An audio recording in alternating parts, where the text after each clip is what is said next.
this, Alex? Whose idea was this? This is ours? No, it says 42 people waiting. How did you Sucked Okay. into this Okay, thing. so go live on Instagram. 3, 2, 1. Okay, okay, got it. Oh, we are supposed to say something? Yeah. I like how we're sitting here We wanna so formally. Yeah, yeah, hello, everyone. Use coasters, man, you're gonna ruin the table. Yeah, Nick's late because he was buying GameStop stock, so that's why Nick is late to this, that we couldn't get that through. Oh, yeah, I'm a big fan of GameStop all of a sudden, I'm definitely a fan. Okay, so we're gonna tackle one of the first questions. I think we're live on Instagram. Yeah, but we're not live on YouTube. No, we're right there on But YouTube. we're live on YouTube Yeah. now too. Okay, so one of the first questions we had come in was from someone who mentioned, have we ever been dealing with a tenant who yelled at us or hung up the phone and cursed at us and kind of got pissed off? Yeah, come on, and the answer is absolutely yes. One time we were dealing with a rental property, and to our face, a tenant was really kind, and we thought we were being really kind to that tenant. When we got back, I think it was to the office, they had sent over an email just calling us a coward, and I think they went on a whole big long rant. And we thought we were being really giving in the situation and really trying to moderate the situation really nicely. So if you've ever been called names or hung up on by anybody, you are absolutely not alone. And usually, if that's happened, you're not following the proper process. So if you need a paralegal to help you out, hire a paralegal to walk you through the tenant board process. It's well worth it, and you really don't have to get into any interactions with people who are not being respectful to you. Cool? Yeah, I don't know where, there's more to that to unpack, but what do you mean, what do you mean by if you're not following the right process? You mean if someone's getting mad at you? They're not following the right process? If you're in negotiations with somebody on rent, and it's turning into he said, she said, people Oh, yelling yeah, at you on yeah. the phone, we usually stop all communication and we just go through the tenant board process. That's what I'm talking about. Oh, yeah, sorry, I wasn't clear on that, Yeah. so. Cool. We're gonna speak on. What's the next one? Oh, got it. Okay, we're having mic issues. No, hey Roddy, how's it going? I see you. Sound is low. We'll try to get better on the sound. So the next question that I had, I left at my desk, Nick. I don't even have the next question. So I think we're done. We're done. We're done for questions. The next question, I actually remember, it was about Bitcoin, and it was like, where do you buy Bitcoin? And so for us, where we have been buying Bitcoin is on an exchange. And a Canadian exchange that we've been using is BitBuy. So bitbuy.ca is where we're using, where we're going to buy Bitcoin. It's an exchange here in Canada. We also use a little bit of. We use at Oakville Place at the mall close to here, we use the ATM there to buy Bitcoin. That was fun. So we don't normally use that, but I wanted to test it out. So I went and put 20 bucks in the ATM and sent it to a Bitcoin wallet just to test out how it went. I definitely wouldn't recommend doing it that way. That's probably not the best way to do it with all the fees, and you kind of get ripped off on the price a little bit. But it was worth trying out. It's really cool to be able to put cash in a Bitcoin machine and just watch it disappear. So, but then it appeared. So, but to Tom's point, BitBuy is definitely the most common one. BitBuy, ShakePay, yeah. a bit of Coinberry, but ShakePay. I've never used Coinberry. Yeah, I've logged in. Coinberry. The platform looked different to me. I wasn't a big fan. I just kind of stuck with the ones I knew, so I didn't do that. But yeah, those are them. And so Robert's asking a question here. It says, if the U.S. did not own the reserve status, how many times would it have gone bankrupt through scenarios like Venezuela? Yeah, so the U.S. currently, if you're not aware, the U.S. holds a lot of power right now. It's a petrodollar monetary system that we currently use that was set up in the early 1970s. That gives the U.S. a lot of ability to print itself out of debts and problems. And I can only guess how many times the U.S. would have been bankrupt if it didn't hold that kind of status. But it does, so I'm not sure. The biggest thing I think that people need to realize, or something that Nick and I talk a lot about when we talk about money, investing, the whole bit, is that it's a confidence game. So when people lose confidence in the system and run for the, actually, you know what? GameStop is a perfect example on a small scale here.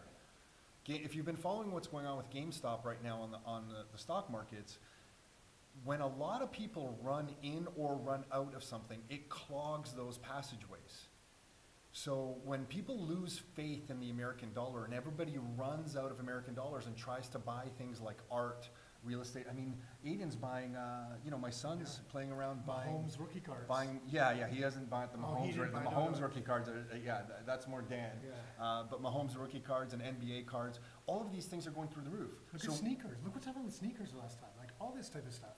Rolexes, right? A variety of different things. So we're seeing money fly into everything. So when everybody's running for the exits right now, everything's going up in value. If that turns up a little bit, then things get really interesting.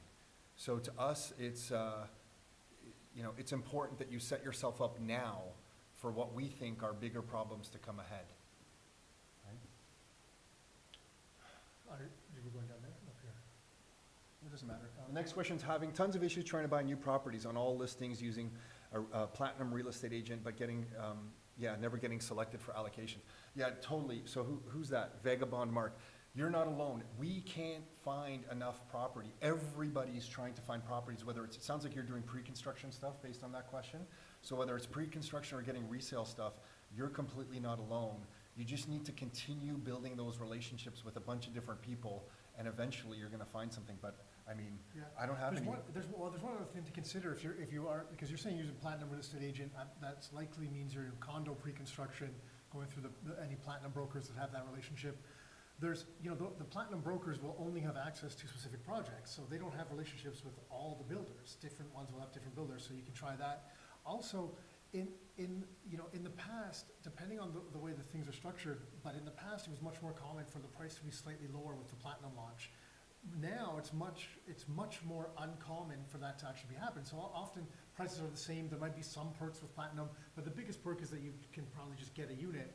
So if you're not having success with the platinum, don't get tied to the platinum, because some people do. They're like, well, I can't go buy on whatever the next level is, and for most of the builders, it'll be like the VIP launch.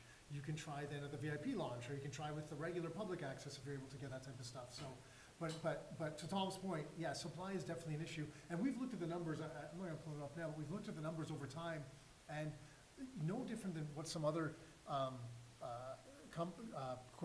groups are kind of saying. Oh, he's okay. They're gonna stick it on my nose. No different than what some like Build and stuff is saying is there has been, there's a real shortage in supply on the market overall. And I'm not talking about like this, like the last 6 months. Yes, some condo prices in some areas have come down, and rents and things like that. We're talking about long-term trends. There's been a supply gap versus demand, and that's what's causing it, and that's why we're seeing this type of stuff happen, as well as all this fiscal, stimulus that we're seeing as well that's throwing things out of whack. So it's the same challenge everyone's facing, but the one thing I would say is don't get stuck in a single lane. You might have to adjust and kind of look elsewhere or do something else as well. And I think it's important to really know the data on what's happening here. Over the last 10 years in the Greater Toronto Area, we've had about 50,000 family formations a year, but we've only produced 36,000 new housing units a year. That's a shortfall of 14,000 a year. So when that compounds year after year after year, we get to this point, let's say this has been going on for the last 10 years, we get to this point where we're short over 140,000 homes. And I like to use the town of Oakville as an example. Like, the Oakville has a population right now of, what is it, around 200,000? I have no idea. I thought it was Bad like example. 20. I think it's around 200,000. But that would mean there's about 100,000 homes here in Oakville, physical homes for families in Oakville. That means the Greater Toronto Area is short a town the size of Oakville in housing. So when you hear about a housing crisis in this area, we have a massive housing shortfall. And when interest rates get dropped so low, like when you can get a 5-year fixed rate, and HSBC had that promotion on for 0.99%. Variable, that was variable. That was a variable. Yeah, fixed That was is, a what do we variable. see, 1.6? Something like that, yeah, Something like 1.6. that. So let's say you can get a fixed for 1.6% interest, 1.6. You have all these people coming in here, you can get an interest rate of 1.6, it just produces this whole situation where there's not enough housing. So that's kind of what we're seeing. So you're definitely not alone. Chuck, we see your comment in there about 10 years. Thanks for sharing that. We can't believe it's been 10 years either. I'm just playing with the mic. And it's something I just wanted to share on the 10 years thing is that, Chuck, it's a two-way street. We feel really grateful to be doing what we're doing. So we feel like we're working all together to be able to help people buy properties, learn about money, gold, silver, Bitcoin, the whole bit. We feel like this is a group effort. So by you supporting us for the last 10 years, you've really given us confidence to keep going. So it's a total two-way street. So thank you for that. I think, I don't see the comment, but I think I know which truck Tom's talking about, so that's, hey, nice, thank you for jumping on. Nick, there's a question, how do you take equity out of your houses that you already own to then reinvest it? Yeah, so the most common ways to do that, it's pretty simple. The two most common ways are to either remortgage the property, so that means you're breaking the mortgage and applying a new mortgage to it. So the downside to that, depending on the mortgage that you have, is there could be big penalties involved in breaking the mortgage, so $20,000, $30,000. That will depend on the interest rate you got the mortgage at, the current interest rate, and how much is left on the mortgage. The other way that you can do that is put a line of credit on the property, and that way you're able to access equity in the property without having to actually break the mortgage. So there's a couple kind of tips to this. Whenever we buy a property, one thing that we try to do is we try to get a line of credit put on it immediately. So some banks will offer you a line of credit on the property, like right away, so it starts with a zero balance, and then as the mortgage gets paid down, the line of credit automatically grows. So we try to do that. And when it comes to mortgage rates, one of the reasons I know for myself, I think we both generally like it, I know me, I'm maybe always have leaned towards variable, is the reason I like variable rate mortgages specifically is because when you have, if you ever want to break the mortgage, it's typically a 3-month interest penalty. And with rates being so low, it's a pretty minor penalty to pay, and it gives you a lot of flexibility. So often we're not worried about the exact, maybe the lowest rate or what exactly is gonna happen with rates when we're looking at mortgages. We're interested in some flexibility as well. So when you're looking at maybe future purchases and you think you might wanna access equity down the road at one point, then variable rate mortgages might be more appealing to you than a fixed rate mortgage because their penalties are much smaller. And when you refinance like that, the interest payments that you're making on that are tax deductible because you're using the money to buy an investment property. Yeah, you check with your, I always have to say, check with your accountant, but yes, it should be. It Yeah, should be. neither of us You're are right. accountants. But yeah, that should Yeah, be a it should be tax the case, so you deductible check it, expense. so, yep, 100%. There was another question that came in, and the question was with, it was from JAG Properties. With all the experience you both have, what are the biggest mistakes investors make, newbies and veterans? Here's the biggest mistake that we see over and over. Everybody tries to time the market. Everyone tries to buy the properties when, when the price is at a certain point and tries to time the market. You do not make money in real estate from timing the market. You make money from real estate with time in the market. And I just want to kind of repeat this because I think a lot of people know what's going on in the real estate market right now, and everyone's like, the prices are crazy. And I'm just going to wait for the prices to come down before I buy. And that's fair. That's absolutely fair. If you can buy the properties at a better price, buy the properties at a better price. But you have to at least consider this. What would be the economic scenario that would allow property prices to come down? If we have a lot of population in here, and that's not really going to change anytime soon, what is it? And it's likely the biggest threat is access to credit, meaning the banks aren't lending. So when property prices come down and you hit that magical moment when prices are down, are you going to be able to access the credit that you need to be able to buy the properties when prices are cheaper? And over the years of doing this, we've never really seen anyone do this really well. We've seen people kind of get lucky. In 2007, 2008, we did have a lot of Rockstar Inner Circle members buy properties when the financial crisis was hitting in the US, and everybody thought it was really gonna hit here, and it didn't. And they bought properties, and then the market just took off for like 10 years. But they weren't selling, see, some people try to sell to time it and then buy back in when it goes down. They weren't. They were just acquiring, right? That's where things get really tricky when you're trying to do that, because some people are like, well, if I can sell my property today and then I'm just gonna buy in when the market comes down, like, yeah, great, absolutely do that. Everyone wants to do that all the time. Just if you look throughout history and the number of investors in all sorts of asset classes and the number of people that have been able to do that, it's a very, very, very small number. So, and those people essentially just get lucky, or they're holding their positions for a long period of time before they're able to do that. So it's a challenging way to look at it and do things. And I think your point's really valid. Like, what's the economic scenario that's going to change? So lending to credit could be one, and then you look at the standard functions of what often dictates price, and it's supply and demand, right? So what's happening with supply and what's happening with demand in this area? And I think that's, or wherever you're investing. And I think you want to understand that, and that's going to kind of give you what the long-term outlook is. And whenever we talk about this, we never really talk about short-term stuff. Like, we're always looking, probably, what's a fair number to say? I was trying to talk about to someone about it yesterday. But everything we say is probably, when we look at it, is about 5 to 10 years. Yeah, I was gonna say minimum 3, Right, minimum, yeah. minimum. So everything we're saying is really with that time frame in mind, because we're investors, we're not traders. We're not trying to get in, out, and make all these moves. We're like, hey, we see something happening, we see a trend, we're gonna park some money here, and we're betting on the long-term trend. No different than in real estate around the Golden Horseshoe, why we bet on it is because we saw some long-term trends that we felt were going to kind of help it along the way, and they have so far, and those things still kind of are in place right now. There's some risk always, you never know what's gonna happen, especially with the government, because the government plays such an important role now because they keep making all these announcements, you never know what they're gonna pull out of their hat next.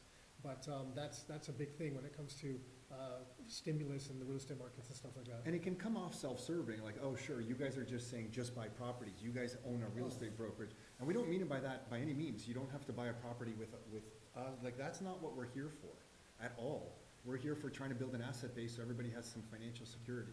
And I would say that's why you have to look at the income and the expenses on the property. Because if the income is gonna cover the expenses, then if the price goes up and down as you own it, you can survive.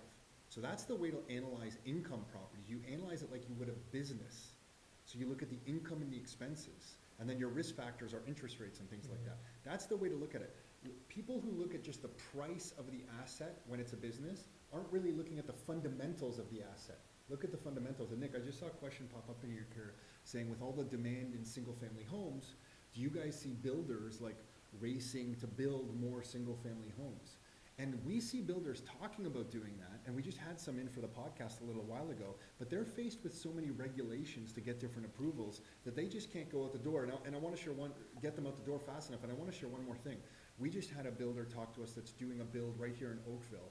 They priced out their lumber purchase for this construction project. You know, they're renovating, it's like a complete gut job. I think they're knocking this house down. But the lumber cost 9-10 months ago before COVID was about $90,000 or so for the lumber for this project. The lumber cost today is almost double for that project. So they're having to go to the person who's, you know, doing the work saying, hey, we quoted you out $90,000 in wood, it's actually this. So what happens when the inflation of the material to build in more houses just keeps going up? Does new supply even bring the prices down? Yeah, when we looked at the numbers, I guess about a year ago, we looked at build costs and spoke with multiple different developers. The margins for developers have actually been squeezed, even as prices have gone up. And people aren't going to believe this, but for most developers, the margins have actually come down because of land costs, because of regulatory costs, because of the price of labor, material. Their margins have actually been squeezed over the last handful of years. So that's like what's been happening with this stuff. So it's not really the developers that are just getting greedy and trying to increase prices as much as they can, right?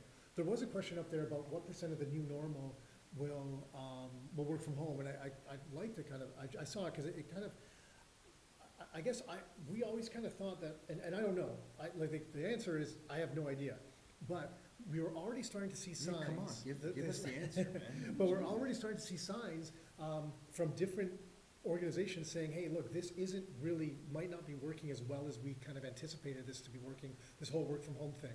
Early on, it was great, it seemed like it was pretty good, but as time has gone on, it's just not, either people aren't as productive, they're not as happy, they're kind of going crazy at home, there's all sorts of things that are happening, it's hard to onboard new team members. We talked to a director of HR at a pretty big organization who was explaining that to us as well, the challenges they're having growing their team in a virtual environment only. And it was, there's multiple organizations. One was, is it Brookfield Asset Management? Mm-hmm. I forget, that has bet on, they're buying up some commercial properties right now that are not in demand because they're betting on people going back to the office. And there was an article yesterday too, I sent that one to you, I think it was from the Star or something, I think it was a bank or something saying that they can't see this kind of being a prolonged thing. Everyone anticipates more flexibility, but this long-term trend of like everyone just work from home, I think it's going to be short-lived, and I think the number is definitely not going to be 100%. I'd be shocked if it was even anywhere over like a third of people that are like on a permanent work from home basis when we look back in about a 24-month period. There's a question here from Salima. It says, what advice would you have for a 16-year-old who is interested in building a real estate portfolio? I guess the advice we would give you at 16 is first, you need 3 things to build a portfolio. You need income, you need the down payment, and you need credit. And most people at 16 years old aren't familiar with how to build credit. So you wanna talk to a mortgage broker or banker now on how to build credit. I'll give you some quick tips, but they're a little dangerous, so you gotta be careful. One of the ways to build I'm credit. gonna give you quick tips, but don't screw up. One of the ways to build credit is you get yourself a credit card, and usually the big banks in Canada are not gonna give a 16-year-old a credit card. I think you might have to wait until you're 18. So you're gonna wanna start to look into this and explore it, but I you're think gonna that's get. true, right? You have to be 18 to think get a so. credit card, yeah. And when you get the credit card, you're likely not gonna get it from TD or BMO or RBC. You're gonna get it from Capital One or Homeline or these kinds of, Home Trust. MBNA. Yeah, those kinds of credit cards. I used to And- work for MBNA, the Leaf games, giving away credit cards, because I'd worked for Right, MBNA. so Nick put This is people more into important. debt. This is Nick very put important. people into debt. Yeah, so, because I could go see. Nick put drunk people at Look, the Leaf games Look, in debt. I was young, and the Leafs don't make the playoff. If you're a Leaf fan, you know the Leafs don't make the playoffs very often. So when they made the playoffs, I had to make sure I could go. So I got this job in between periods. I was the guy offering you a free T-shirt if you filled out this credit card form, and then I got to watch the games from with the ushers standing in the hallway. See, So I was a that's bank what I teller did. when I was young, and I refused to sell the Visa cards that they wanted me to sell. Not You me, see the man. difference? To go see the playoff You game. see the difference? I'm a I real- would not sell a Visa card. And he calls himself I the was a Leaf fan. bank teller, and I See? refused to sell the Visa card. Okay, I got you off. So the 16-year-old, the way you do it is you have to get one of these cards, and these cards require a security deposit. So you literally have to give like $300 to Capital One. They hold your $300 and then give you a credit card with a balance limit of like $300. That's how they protect themselves on you, because you have no credit history. And then if you buy something, maybe a hoodie or something on that credit card for like $100, and you make the minimum payments on that for 6 months, on time, never late, and that will quickly build your credit score. So as a 16-year-old, you need credit, you need income, and you need a down payment. And then when you buy the property, you want to make sure you have enough money in the bank to survive a few months of not getting any rent. Don't put yourself so tight when you buy your first property that you can't survive a few months of non-rent payment. So that would be some of the first tips that we would give. Yeah, we got one comment here. I don't know if this is true or not, but someone is saying that a 16-year-old can be put as a second user of his parents' credit card to start building his credit. So maybe that's the case too. Might be something, if your parents are up for it, you can look into. I have no experience with that, so I'm not 100% sure. And thanks, Mariel, for mentioning that, by the way. Yeah, I don't fully get that question. So MJ Carr, I know you guys are, you're asking, Hamilton East to work with regarding converting commercial to multi-res. I don't fully understand the question there. If you're looking for people to work with, or if it's an area to do it, I'm not 100% sure. Here's a question. It says, do you think starting a brokerage is a good move after getting your realtor license? What were your experiences starting a brokerage? Okay, just so everybody understands why we started a brokerage. Do you want the fancy answer or the truth? We got our real estate licenses because we didn't like any realtors, okay? You were That's gonna what- say hate. Yeah, hate. No, we didn't hate though, but we were I frustrated. hated some. I hated some. And I really like most people. But anyway, we know lots of good realtors right now. So I'm sure there's some realtors here right now. We love, there's a great community of good realtors for sure. Much better today than there was 20 years ago. But anyway, with the brokerage that we first went to when we had our real estate license and announced that we were gonna work exclusively with investors, told us we were gonna fail. And when they told us that we were gonna fail, we were so busy working with investors, we didn't even hear them. Turns out we were the only ones doing business in that brokerage. That brokerage ended up going bankrupt. But we were fine, but the brokerage we were in went bankrupt. That was the moment that we thought, why, if we wanna live life on our terms, and that's why we're trying to buy properties, why are we gonna put our futures in someone else's hands who doesn't even like us? And that's why Rockstar Real Estate was born, and we started this brokerage. Knowing what we know now about starting a brokerage, I'm not sure we would advise anyone to start a brokerage, because I think it's a minor miracle that we got here. And a lot of it is thanks to Nick, because he handled all the operations and like the software and training. Do you remember training Emily? And that was a disaster. So I would be careful before you go down the road of starting your own brokerage. I mean, it's possible, of course, but Yeah. it's not something that's enjoyable. Yeah, there was no intention to start a brokerage. It was just to work with investors and help investors, because we had been getting more and more questions from people that we knew to help them. And we're like, hey, maybe there's like something here. And then we just decided to go down this path and work with investors to help them, because we had already been investing. But the whole idea was never to be like, let's start a real estate brokerage to work with investors. And maybe that makes us sound like we're not smart and we should have been thinking that, but that's the reality behind it. What the challenge is that, I lost my train of thought, so I forget, but anyways, there's just a lot of challenges. Just that starting you a can- you brokerage can is a do- challenge. Yeah, sorry, that's when we realized, but We when didn't even talk about realized- getting kicked out of the second office. No. There's just there's a lot of ups and downs.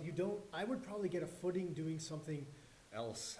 Well, doing it without the brokerage, with your own brokerage first, and then decide if it's right for you. But to come out and say, oh, I'm gonna start this brokerage, it presents a whole other set of challenges that probably you don't need to be worried about when you can just kind of handle things yourselves. But where it came from specifically is because of what Tom said, and they told us we were gonna fail.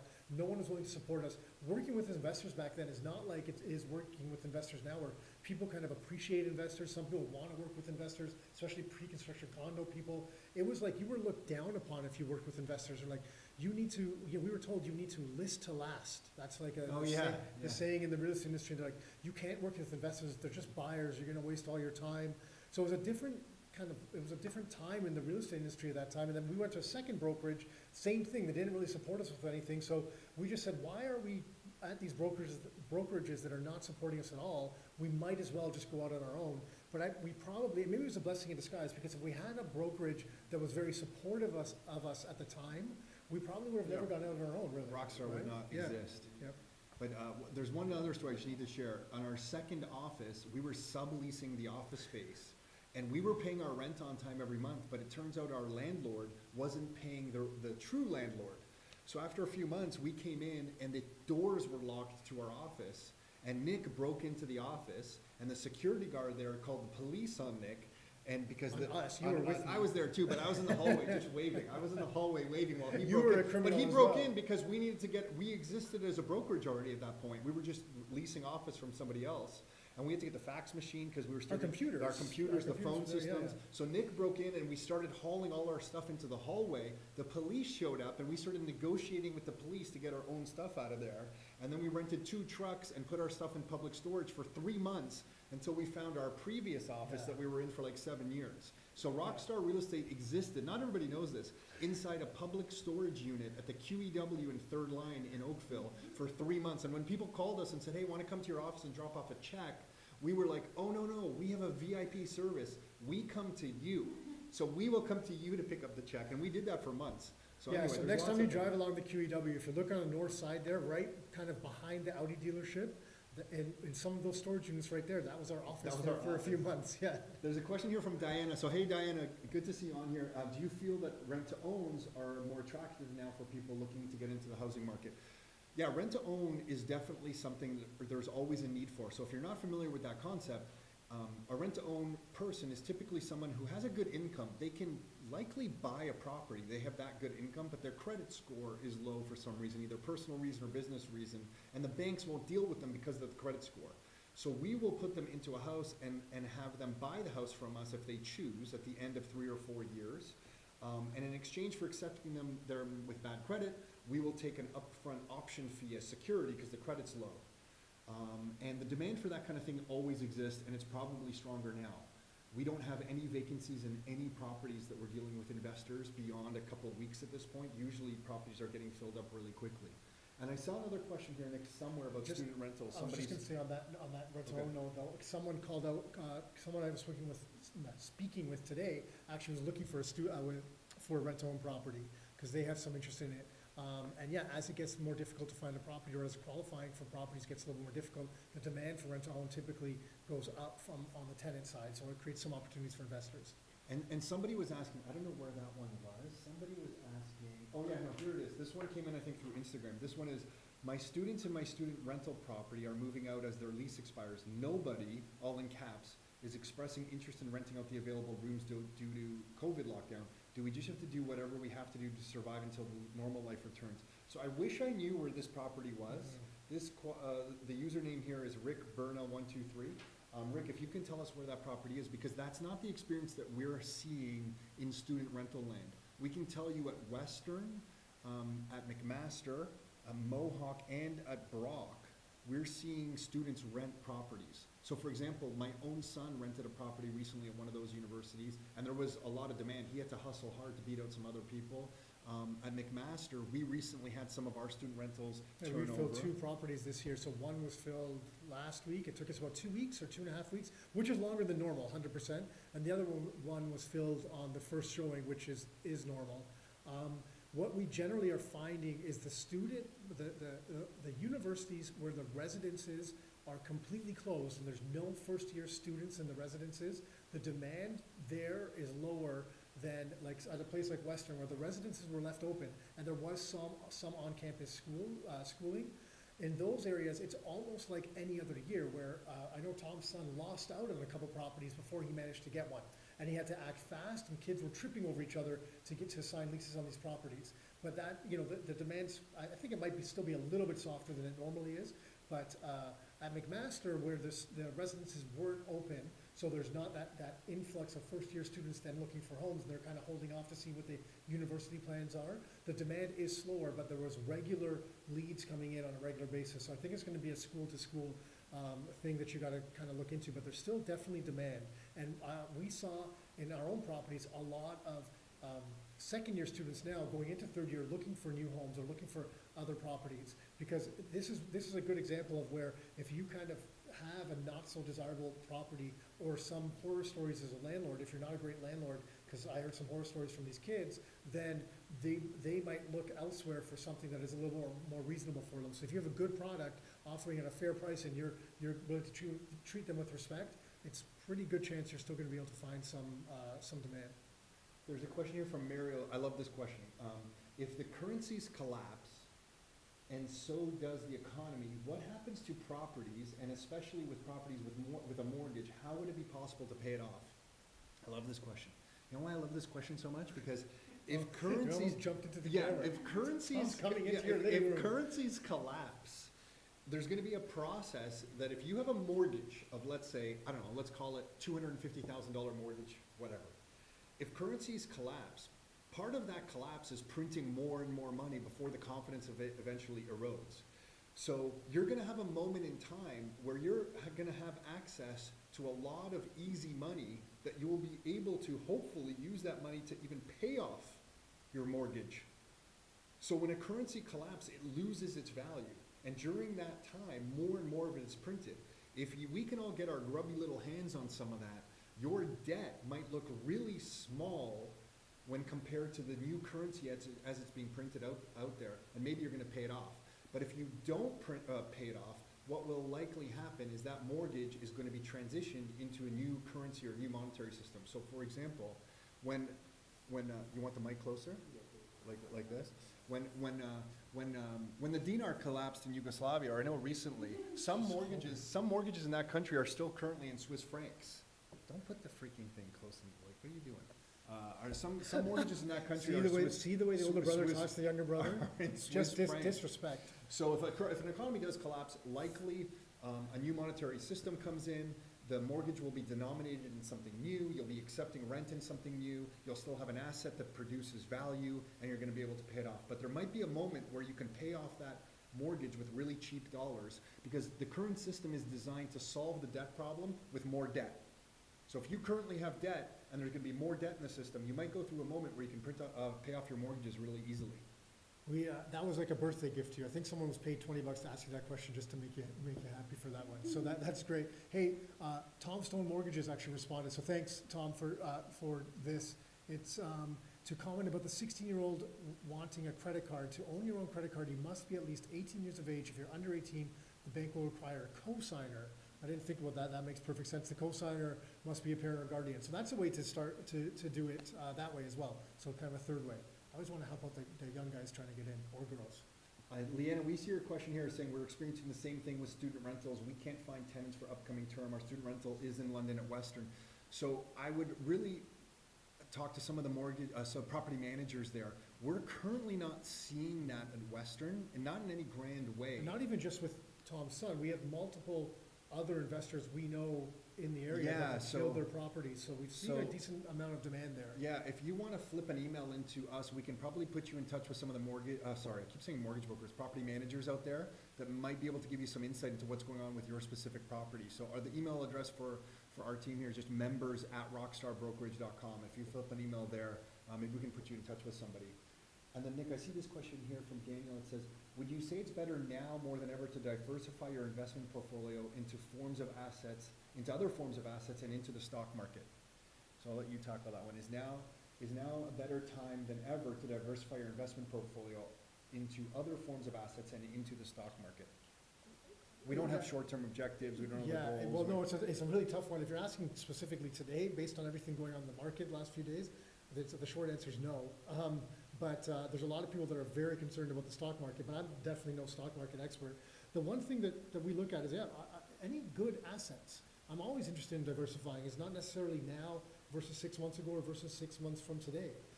If I can find a good asset that I understand, and that's one of the keys is understanding it. So where I've always struggled myself with stocks is I don't have an understanding of the underlying fundamentals of specific stocks. And a lot of things are algorithm driven in stocks, especially in the world now with high frequency trading. There's a lot of big money that goes and pushes little guys around in stock markets. The stock markets are no longer based on long-term fundamentals of specific, of the companies when you look at, price to earning ratios, even profit.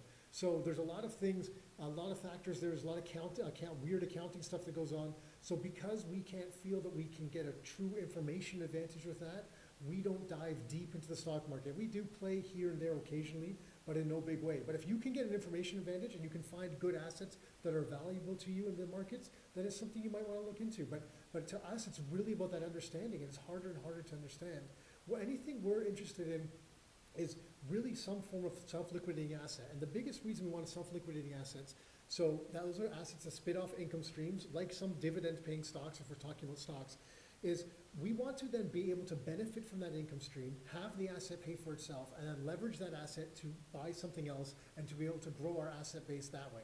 And that's what we've seen the most successful investors do over the long term, and that's how they use that leverage to continue to grow a portfolio and grow an asset base and build equity for themselves in that asset base, and that's where they get the real financial returns. It's not from coming in and out of the market on a regular basis. So that's what we're after, and whatever vehicles give us that, that's what we're most interested in. If you can find some there, they're definitely harder to find in the market than elsewhere, but if you can find some there, then sure, if that's for you, that's for you.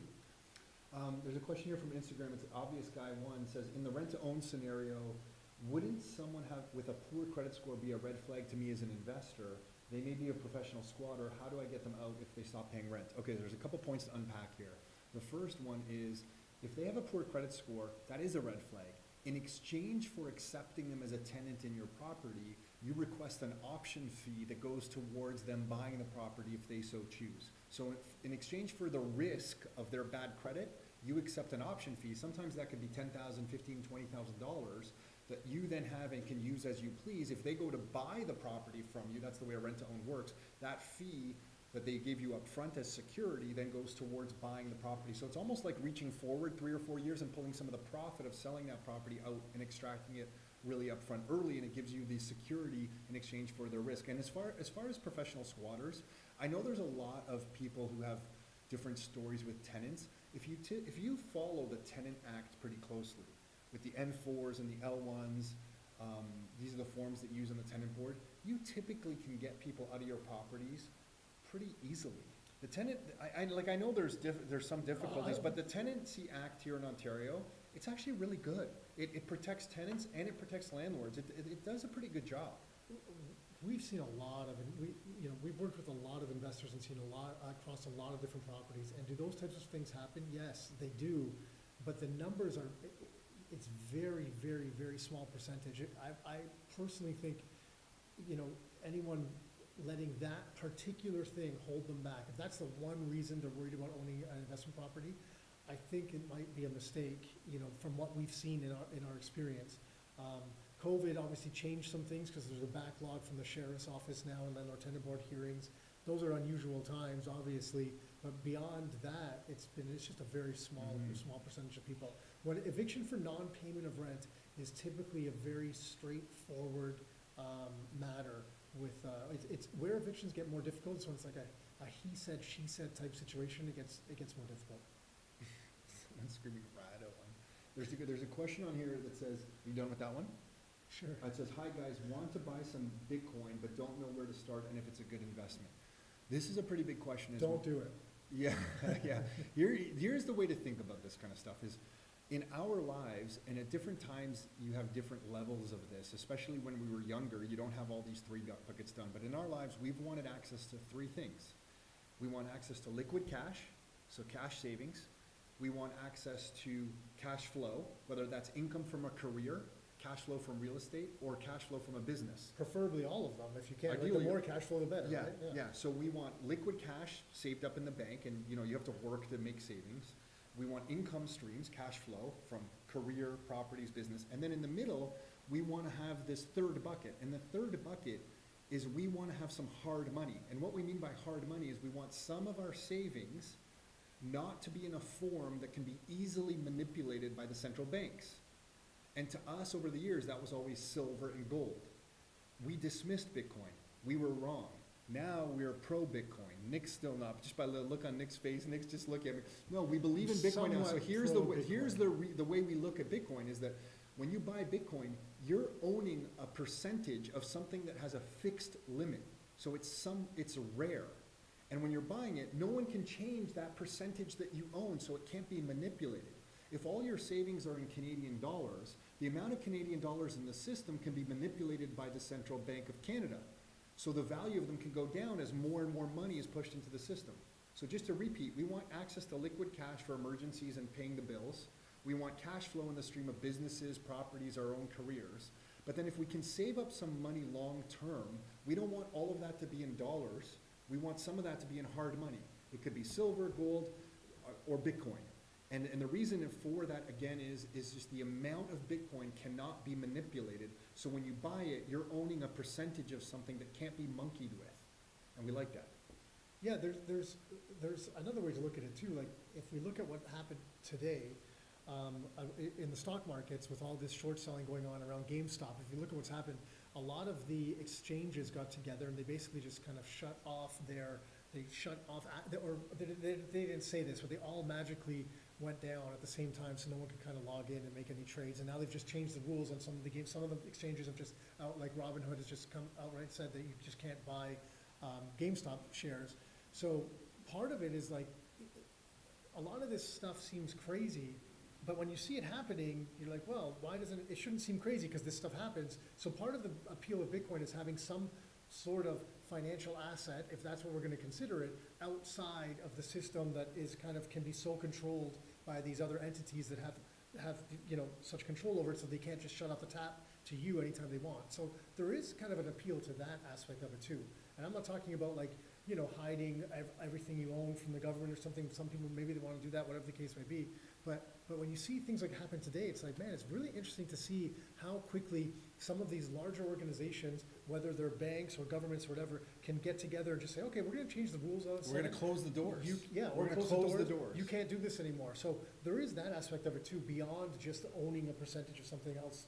It's owning a percentage of something that can't be changed, but it's owning it in a different system as well. That's one of the benefits. And too. if you're gonna go down that rabbit hole, read and do some research. The best books we like on it are The Bitcoin Standard by Saifedean Ammous, and then there's a great book by a Toronto author, Jesse Berger, called Magic Internet Money, a book about Bitcoin.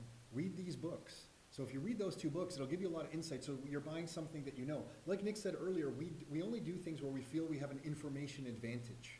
If we don't have an information advantage on a subject, we don't get into it. We feel like we can get an information advantage on real estate, so we play with real estate. We feel like we can get an information advantage on gold, on Bitcoin, so we play with those things. But we don't do things where we don't feel we have an information advantage. So, yeah, and it's still a long-term horizon. Like, we're not traders. So when we buy Bitcoin, we're not buying Bitcoin at... It's savings, I know the U.S. price, I think it's low 30s or, somewhere. But we're not buying it at 30,000 U.S. and saying, oh, it went up to 32, let's get out now and let's try to buy back at 31 and go in and out. I'm the worst person for that. Like, my emotions get it. I'm like, oh, I should have bought more. Now it's falling again. I shouldn't buy now. That's just not the way that I operate. It's never worked for me personally. So we're doing it all with a longer term horizon. There's a question here. It says, do you believe in multiple streams of income? And it's funny, when I see that, I think of that book by, we're old. Yeah. We're old. But there's a book by Robert G. Allen called Multiple Streams of Income. And this guy wrote this book all about the power of having multiple streams of income in your lives. And yeah, we're absolutely believers in it. It's hard to do. Yeah. It's hard to What do, were but they? I forget which way. If you look at that book, it just got has us silver thinking. color. It has silver Well, one of them color. was real estate. One of Real them was estate, starting your own life- business. It was like real estate options, life insurance, business. Yeah, it was like options trading or something like that. Life insurance. I think Yeah, life insurance. life was one. insurance. Yeah, I forget. But it's the first thing, I guess we read it now more than 20 years ago, or at least for me, it was the first thing that got me really understanding that the logic behind having the multiple streams kind of into one pond and how it solidifies that pond, because if one stream gets shut off, you're still stable in a stable ecosystem. I guess, I know, I always visualized it as like a pond with multiple streams. Maybe not everyone did that. Yeah, I didn't visual it like You a pond okay? with That was a- multiple. that was a I big know, deep I'm just breath. thinking, why Tom didn't turned I? 48 today, so it's like he's suffering. I think there's a little bit of emotion going on. Yeah. He's not sure how, maybe the midlife crisis is starting or something. No, I'm fine with the 48. I'm totally fine with the 48.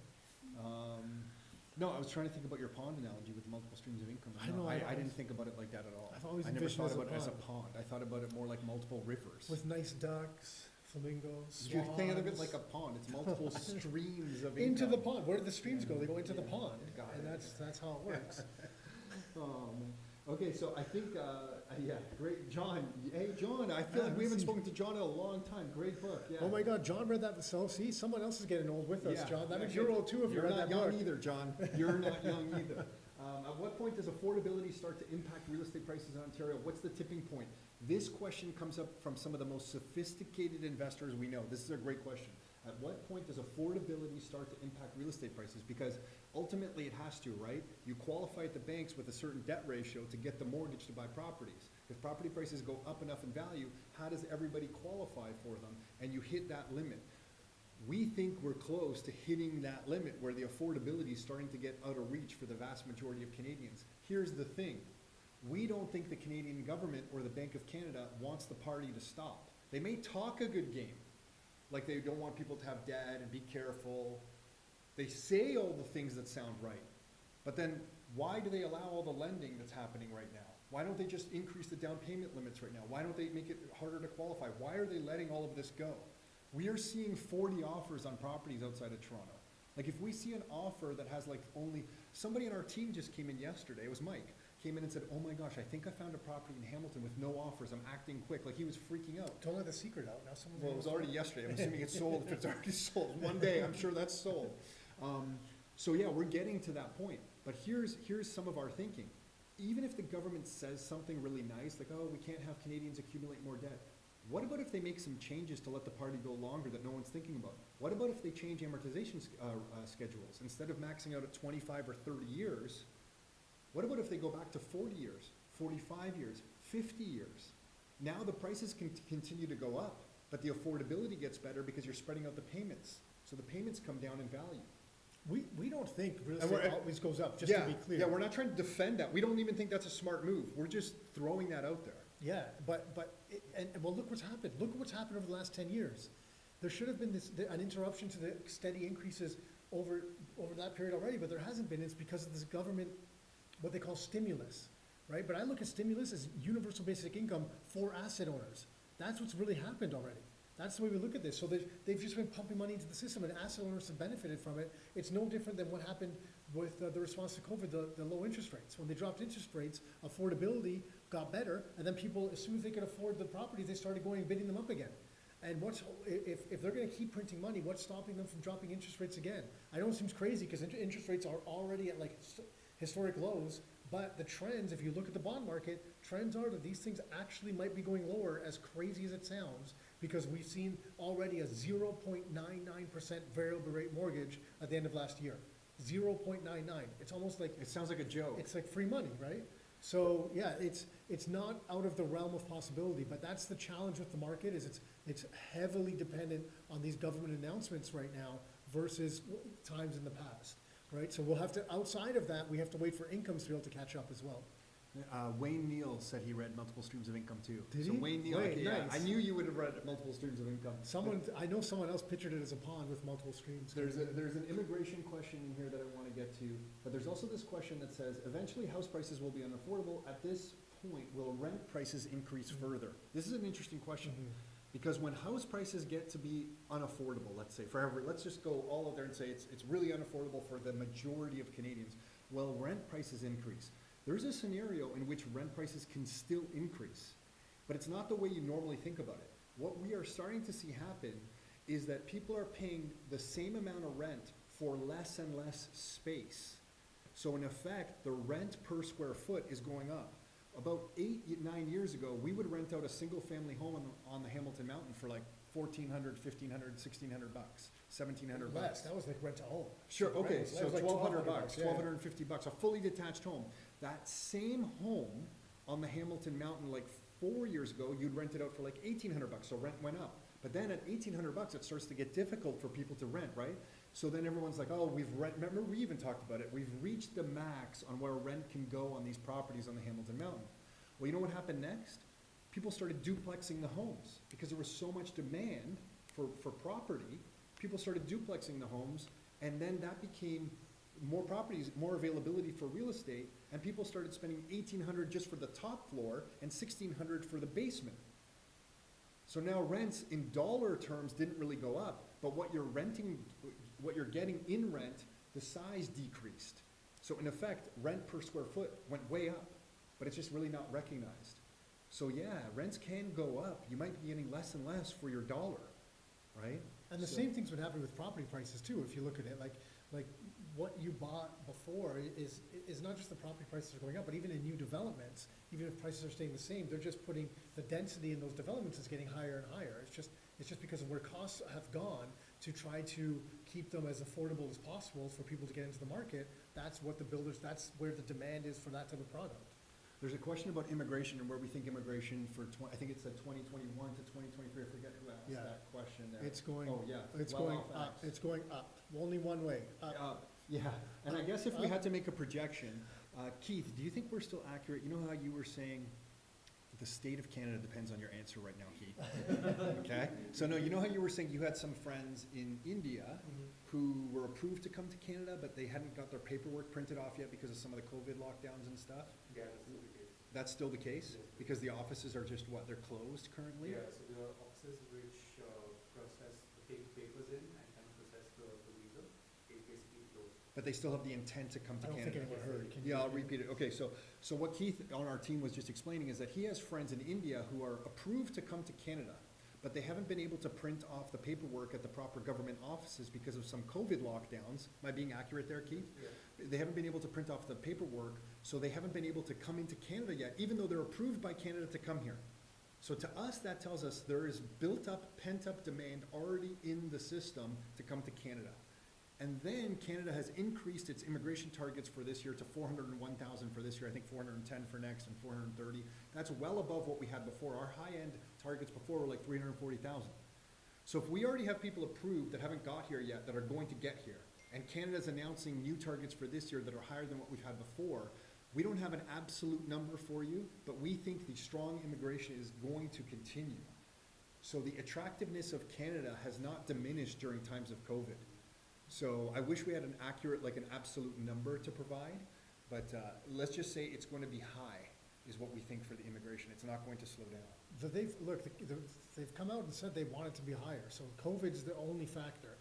Once borders reopen, the Canadian government is going to increase immigration. They've overtly expressed that. We know we have a need for it to continue to grow the economy. It's only going to go up. That's the one thing that, I don't like to answer things with certainty, I like to give both sides of it. It's going up, Yeah. so.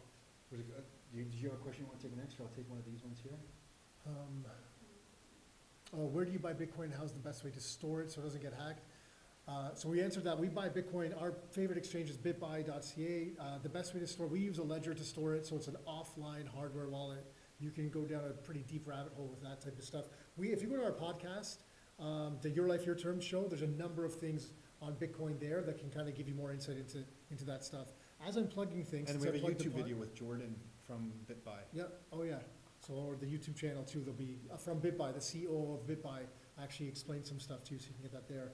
And as I'm plugging stuff, we're supposed to mention the Your Life, Your Terms event. So guys, if this is the type of stuff you like, this is where we do an economic update. So Tom dives into kind of global economics, how it's really impacting us here at home. And then I do a local market update. I'm starting to collect a lot of research as to what's going on locally in different communities around the GTA right now and how these trends are impacting us right here. We're seeing a lot of different stuff going on. We have a couple other guest speakers that we'll be announcing soon. If you're interested in coming to that, if you're not a Rockstar members, you can register. There's no cost for you. If you're looking at coming to that, you want more information about that event that we're doing on February 20th, it's yourlifeyourtermsevent.com.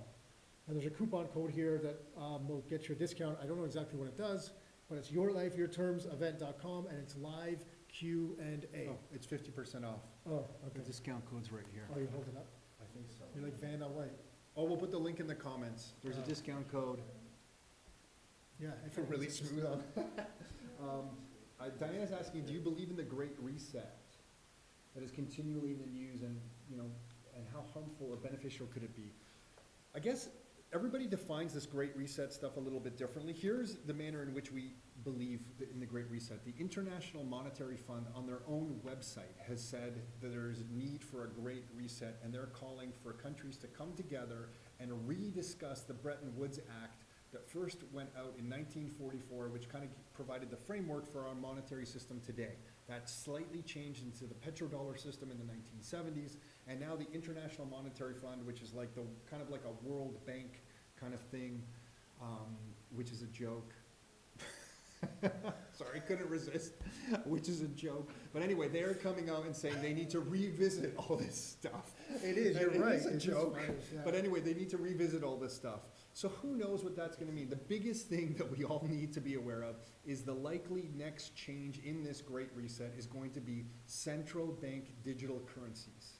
There's already talk that next year in Europe and possibly in Canada, there might be some trials of central bank digital currencies. I'm only pulling Canada in there because Europe is saying they might do some trials of central bank digital currencies. Australia is apparently already testing stuff out. China already has some trials running right now. Well, Bank So- of Canada in October released the paper of how it's going to run here, and there's postings, or there was a few weeks ago, there's postings on their website hiring people specifically for these projects. So it's, if it's this year or not, it's coming down the pipe really soon. Yeah, and that would mean that the central banks and the finance departments of countries could issue currency directly to us and bypass the commercial banking system. So this is something just to be aware. This is basically helicopter money. Yeah. This is the ability to just throw money, and it's why you want to own hard assets. This is why we tell everyone, even though the world's crazy right now, it's still in your interest to find some hard assets that you want to own. Whatever you like silver, gold, Bitcoin, real estate, whatever. But when they're printing more money, you want to own things that are more rare. It's as simple as that. Or that can't be easily created. Yeah, and real estate can't be easily created, especially in an area where the population's growing. So when they're printing more money, you want to own things that are more rare. And That's this it. seems crazy, this can seem crazy to Canadians, because look, I was born here, right, and we were both born here. We've never really seen this firsthand of what the impact of any currency problems can have, because we've been very sheltered in this environment. But this is happening every year in multiple countries around the world. This type of stuff happens, and if you go there and you talk to people there, you see that the value of being able to not be dependent just on these types of currencies. It's kind of, it's kind of nuts that way. And where the central bank digital currencies come into play too is it gives the banks just more control over doing different things to different segments of the population, which is, it's behavioral economics. And, so think about this world for a second, that right now, if you saw, last year we saw the savings rates of Canadians jump. So the Bank of Canada, or the Canadian government did all this stimulus money, all this CERB money, they put it into the system. They're like, hey, we got to keep the economy going. That's great. But instead of spending it, the Canadians saved money. And oh my God, a few weeks ago, or in December, who's the finance minister now? Freeland? Freeland is her name? Yeah. Christine? Yeah. I forget her first name. The finance minister came out. I wish we had this clip to play. And she basically said, like, everyone needs to go spend money. Like, we need Canada to recover. So get the money that you have and go spend it. And that was her Don't advice. save it, spend it. That was the advice to Spend it. Canadians. How do we get people to spend money? That's what I think she was talking about. Yeah. If you have any ideas on how to get Yeah, people to you're right. spend money, You're right. please let us know. Yeah, it was awesome. So that's their grand plan, right? Don't save money. No. No, that's bad. Spend your money. So just think about this. So they're trying to This is the guidance that we're getting. So they're trying to say, go spend your money, and the saving rate's at all times high, right? So they want they want people to go spend their money, but then with the central bank digital currencies, they get to do stuff like this. If you're like a 60-year-old that's hoarding cash and you don't really need it, maybe because your life expectancy isn't as long as a 20-year-old, then maybe negative interest rates get applied to your cash from the central bank that the central bank's given you, versus a 20-year-old that's trying to save for a house or for something, they might get a little positive rate. So, or if you're in a different sector, you might get treated differently than other people. So it gives them much more control where they can pull levers and start doing different things in the economy, which gets really interesting. And, you know, again, it sounds kind of far-fetched the first time you hear about it. When you sit and think about it and look at where monetary No, it policy makes was it- 20 years ago to where it is today, it doesn't sound far-fetched at all, No, not at all, right? it's coming. So, We see the comments in there about buy GameStop. So yeah, Yeah. if you wanna support the yeah, movement, yeah, go yeah. buy GameStop. We have a few friends that have bought You might GameStop not- today trying to help, Yeah, trying to you might help not get out. your money back. That's not but- financial advice, No. by the way. No, but you're supporting a movement. It's a movement. Mike and Megan, thanks for the question in here. It says in the newsletter, you mentioned that it might be a good time to make sure you're not over leveraged. Loan to value is going down as market prices go berserk. Does that count? Caution advised. I guess during uncertain economic times, we would say do not over leverage yourself because you never know what can be around the corner. Now, having said that, I want to be careful. When you're in your 20s and you're building up your portfolio, and doing anything in life, we were definitely over leveraged. We leveraged ourselves Yeah. to the Yeah, yeah, absolute yeah. max. Good point. So if I was younger now and I was a little more, I felt like I could take more risk, maybe you can take on more risk. But I'm 48 now, I have a family, my financial situation's changed. I have the ability to decide how leveraged I want to be. So yes, during these economic times, maybe I'm not going to be as leveraged as we once were. So I think to answer the question, overall, when there's an economic uncertainty, be careful with leverage, absolutely. But it also can be reflective of the state of your own life where you are. Mhm. And I would never tell somebody to never be over leveraged because, shit, I mean, we were over leveraged. Yeah, you just kind of want to, you're right, it's different stages at different points Yeah, in life. it's really tied to your objectives and your Yeah. goals. The one thing is like, you know, so we'll use an example, one of our own examples, when COVID hit last, whatever, it was March. So we, as a business, we had put some money on the sidelines for a long period of time. That was kind of frustrating, leaving this money on the sidelines, to be honest. And we had that there purposely as a reserve fund for when we were expecting some sort of recession to hit for whatever reason. We didn't see COVID coming, but obviously we were expecting some sort of downturn. So we needed a safety net. And that safety net, when COVID hit, it allowed us to operate in a way that we didn't have to make panicked, emotional-based decisions. We could take a step back and decide what we wanted to do, and then decide what we wanted to do with the business. It also was a competitive. Especially for you, because you're more emotional than me. Yeah, stronger too, and more emotional. And it allowed us to. Older brother strength, I'm definitely stronger than him still. I could definitely beat him up. And it allowed us to, but not only that we didn't have to make panic decisions, it allowed us to kind of take on certain projects in the business to try to do different things and maybe increase the business or change it up during a time when there was a lot of uncertainty because of what we were able to do. So it was a big kind of lesson for us that even though it sucks to sometimes to have the money sitting on the sidelines, it can be really beneficial in those times. And sometimes it's just leaving yourself access to lines of credit, so those types of things as well. It doesn't necessarily have to be money on the sidelines. But where that was coming from was we've seen also investors who have bought 12, 14, 15 properties, got into multiple joint ventures, and have stretched themselves as thin as possible. And the smallest hiccup to them, and it's an unstable house of cards. So you want to be able to build a foundation and then build whatever you want on top of that foundation, because once that foundation's solid, you can then build whatever structure you need to, as big or small as you want. There's a couple more questions? Sure, yeah, So a no, couple no. more questions. I see, Mario, you have a good question about real assets in here and saying if you want to trade something for food with a farmer, I see it hard doing with cryptos. I just want to explain something. If inflation ever took off in a big way, you're not trading your real assets. Like, when people had gold during that time that we know in Yugoslavia when hyperinflation took off and, when Croatia was going through that, you weren't trading your gold for bread. You were taking the fiat dollars that were being printed and you were literally, when you got paid, we know people who were running to the stores and exchanging those fiat dollars for food. And it was happening that quickly in real time. You're not taking your good assets, but we also do know how easy it is to use Bitcoin and things like that to exchange because we've been doing it with some people. So the cryptos are a little easier to exchange than gold and silver ever was because you could do it at very, very small micro payment levels. And you So could that- do it directly to the person. directly to the person. So actually, like with the crypto land, maybe it is a little bit more possible than we thought. Because I think, Mario, at one point we thought you wouldn't be doing that either.